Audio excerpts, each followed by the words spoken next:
আমাদের এই ছাত্র নেতৃবৃন্দকে বিদেশি অপশক্তি নিয়ন্ত্রণ করেছিল। কোন বিদেশি দূতাবাসের কর্মকর্তাদের বাসায় কেউ কেউ ছিলেন। তখন থেকেই আন্দোলনের পরিচিত ফেসকে নিয়ন্ত্রণ করে, অন্তর্বর্তীকালীন সরকারকে নিয়ন্ত্রণ করে তাদের স্বার্থ বাস্তবায়ন করার চেষ্টা করেছিল। যেই কারণেই তখন নির্বাচন নিয়ে যখন সংকট তৈরি হয়েছে, তখন আমরা দ্রুত সময়ের মধ্যে নির্বাচনের দাবিতে সরব হয়েছিলাম।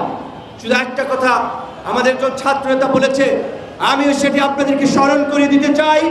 একটি অনির্বাচিত সরকার, একটি অন্তর্বর্তী সরকার কিভাবে নির্বাচনের আগে মার্কিন যুক্তরাষ্ট্রের সাথে সেই চুক্তি করেছিল, যেই চুক্তি ছিল দেশের স্বার্থ পরিপন্থী। আজকে অনেকে টকশো টেলিভিশনে বিএনপিকে দায়ী করার চেষ্টা করেন, সরকারকে ব্যবস্থা নেওয়ার চেষ্টা করেন। সরকার কি করবে? এই সরকার ওই চুক্তি তো করেছিল অন্তর্বর্তীকালীন সরকার, যাদেরকে আপনারা জুলাইয়ের নায়ক বলেন, হিরো বানিয়েছিলেন, তাদের সম্মতি নিয়ে পার্টি বানিয়ে দিয়েছিল, ক্ষমতায় যাওয়ারও খোয়াব দেখিয়েছিল, তাই না? অপটিক্যাল ব্রাইটেনার, কালার গার্ড এবং জার্ট লক সমৃদ্ধ অ্যাডভান্স ফর্মুলায় এলো নতুন রে ডিটারজেন্ট পাউডার। আজকে বন্ধুগণ, সোশ্যাল মিডিয়াতে যদি নির্বাচনের আগে দেখেন, বিএনপির ভালো ভালো ক্যান্ডিডেট যারা জয়লাভ করেছে, সোশ্যাল মিডিয়ায় দেখবেন নির্বাচনের আগে দেখানো হয়েছে তাদের ভোট 20%, আর যারা ক্ষমতার খোয়াবে তাদের ভোট 80%। একটা আর্টিফিশিয়াল ন্যারেটিভ দাঁড় করিয়ে জনমতকে, জনগণকে বিভ্রান্ত করার চেষ্টা করেছিল।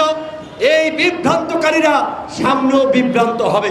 এই জন্যই বলছি যে আজকে যদি আমরা এই সমস্যাটার স্থায়ী সমাধান না করতে পারি, আজকে জুলাই সনদ সংস্কার নিয়েও নানান ধরনের জটিলতা তৈরি হচ্ছে।